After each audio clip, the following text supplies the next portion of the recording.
So I have this chemical COF2, and I want to figure out what's the chemical structure.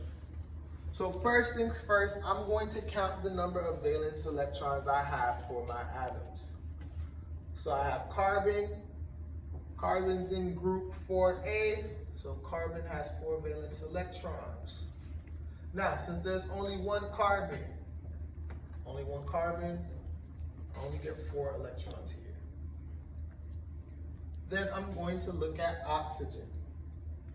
Oxygen's in group 6A, so oxygen has 6 valence electrons. When I look here, since there's only one oxygen, I only get 6 electrons from there. Now next, I look at fluorine. So fluorine has 7 valence electrons since it's in group 7A. And since there's 2 fluorines, I'm going to end up getting 14 valence electrons. So now in total, I have 24 electrons to work with. So I'm going to draw my structure, C, O, F, and F.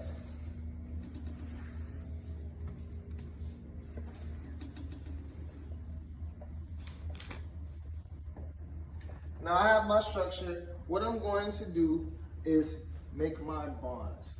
So first thing we do is make our bonds. So I put 1, 1, and 1.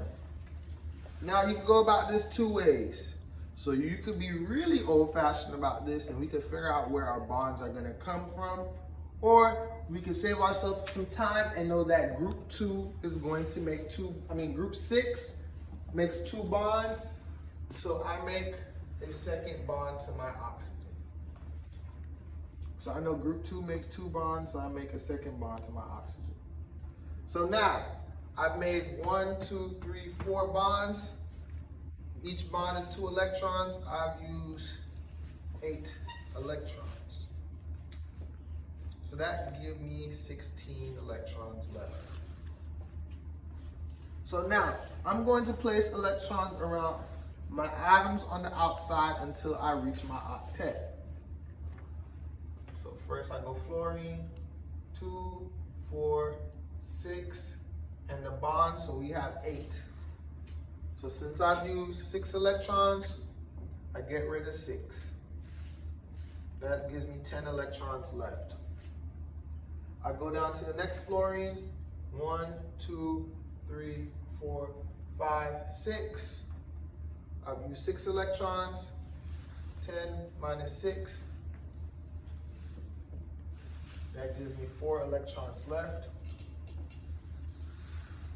And lastly, I go to oxygen, 1, 2, 3, 4. 4, 2 bonds, that's another 4, that's 8. So now I've used all my electrons. Everybody has 8 electrons. Reach my octet, good to go.